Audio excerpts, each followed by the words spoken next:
Setelah 3 kali pemeriksaan, Kejaksaan Agung akhirnya menetapkan tersangka dan menahan Menteri Perdagangan 2015-2016 Thomas Trikasih Lembong sebagai tersangka dalam kasus dugaan korupsi impor gula. Kejaksaan Agung menyebut Tom diduga memberikan izin impor gula saat pasokan gula di tanah air tidak mengalami kekurangan. Kami akan coba bahas hal ini bersama pakar hukum pidana Hipnu Nugroho. Prof. Hipnu, apa kabar Prof? Ya, baik Mas, selamat sore. Terima kasih sudah bergabung bersama kami. Melihat konstruksi yang disampaikan oleh Kejaksaan Agung kepada publik kemarin, menurut Anda sudah tepat tidak kalau kemudian Tom ini ditetapkan sebagai tersangka? Ya, kalau lihat konstruksinya sekilas sudah jelas. Produksi gula berlimpah, berjibun. Kok ya impor?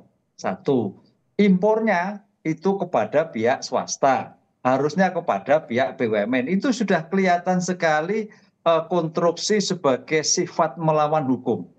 Kan di dalam pasal 2 pasal 3 itu barang siapa ya kan melawan hukum kan, memperkaya diri orang lain menggunakan jabatannya sebagai menteri. Nah, disinilah saya kira sebagai bentuk konstruksi yang sangat mudah sekali bahwa impor yang disetujui oleh kementerian untuk kepentingan kelompok dalam tanda petik, karena harus pertanyaannya kenapa bukan BUMN pihak swasta. Satu, kenapa sudah surplus kok dia melakukan suatu impor. Ini saya kira perlu dipertanyakan. Sehingga kalau toh sampai seperti ini ya kita apresiasi. Karena ini suatu tindakan-tindakan yang sangat merugikan, membuat situasi gula itu menjadi tidak jelas harganya karena melimpah, sudah melimpah tambah impor lagi, kan itu Pak. Kan kasihan pedagang-pedagang kecil.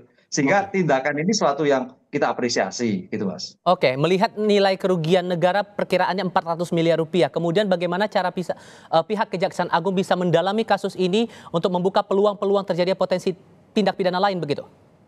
Ya, disinilah dalam suatu korupsi itu tidak sendiri, Mas. Tadi Kak Pusper sudah menyatakan ada pihak swasta. Ini suatu menarik. Sekarang nanti pihak siapa saja. Satu. Kedua, dari PT-PT perusahaan swasta itu siapa saja yang diberikan kesempatan impor. Saya kira harus dipanggil semua. Hmm. Ini yang menarik. Jadi tidak hanya berdiri pada Pak T, kemudian Pak L yang sekarang dilakukan suatu tersangka, tapi perusahaan siapa saja yang menerima. Ini yang sebagai bentuk objektivitas dalam suatu penanganan perkara. Sehingga dalam penanganan perkara ini jelas tidak ada yang ditutupi. Kan begitu.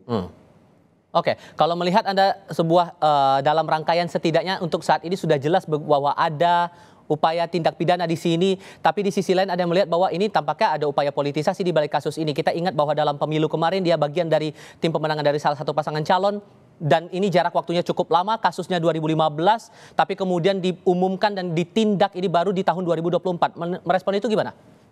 Ya, kalau pendapat politik sah-sah aja lah. Tapi kalau saya melihatnya tidak. Sekarang pertanyaan cut off-nya, laporannya kapan? Apakah baru 2022 kemarin? Nah, kita lihat laporannya, pengaduannya. Kan tidak semua penegak hukum itu kalau tanpa laporan sulit mengetahui. Laporan-laporan yang masyarakat melaporkan kepada Kejaksaan Agung, lah Kejaksaan Agung memeriksa. Berarti kan 1 tahun sebelumnya itu sudah ada suatu penyelidikan. Itu walaupun perkaranya perkara 15. Ini yang kita apresiasi Mas Tifal. Kenapa? Kalau itu 15, sekarang 2004, potensi nanti kalau mulur-mulur bisa daluarsa. Kita harus berpikir positif. Jadi kita harus apresiasi kejaksaan. Sekarang itu 2015, pemeriksaan saya kira laporannya itu adalah mungkin 22, 23, baru bergerak. Karena penegak hukum, apakah itu polisi, apakah itu jaksa, ketika menerima laporan harus bertindak. Kalau ketika belum bertindak. Karena agak sulit. Bukti awal dicari itu berdasarkan laporan yang ada. Siapa? Laporan masyarakat. Apakah itu taran politik? Walau alam. Tapi itulah bukti yang ditemukan dalam suatu fakta di dalam pemeriksaan awal, kan itu loh. Oke. Bagaimana kemudian peluang untuk memeriksa pihak-pihak lain untuk bisa mendalami lagi kasus ini? Apakah mungkin dari di luar Kementerian Perdagangan bisa didalami lagi, atau mungkin dari menteri-menteri sebelumnya, atau gimana merespon itu? Ya, sekarang tinggal bagaimana teknik investigasi kepada Pak mantan menteri dan pihak swasta. Apakah pihak mantan swasta ini akan pasang badan? Apakah memberikan kejelasan? Satu.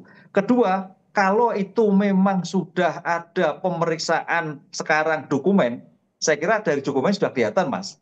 2015 sudah maju loh. Departemen Perdagangan sudah maju loh. IT kelihatan perdagangan itu siapa saja menerima, ada semua. Sehingga ketika screenshot data-data itu siapa yang terlibat di dalamnya. Sudah mudah sekali. Sekarang kita support pada Kejaksaan Agung untuk melakukan semua itu bisa terang benderang siapa saja yang diuntungkan dari impor gula yang tanpa izin gula itu. Oke, dijanjikan oleh Kejaksaan Agung bahwa kasus ini masih akan didalami oleh penyidik. Prof. Hipnu Nugroho, terima kasih sudah berbagi pandangan bersama kami. Sehat selalu ya, Prof.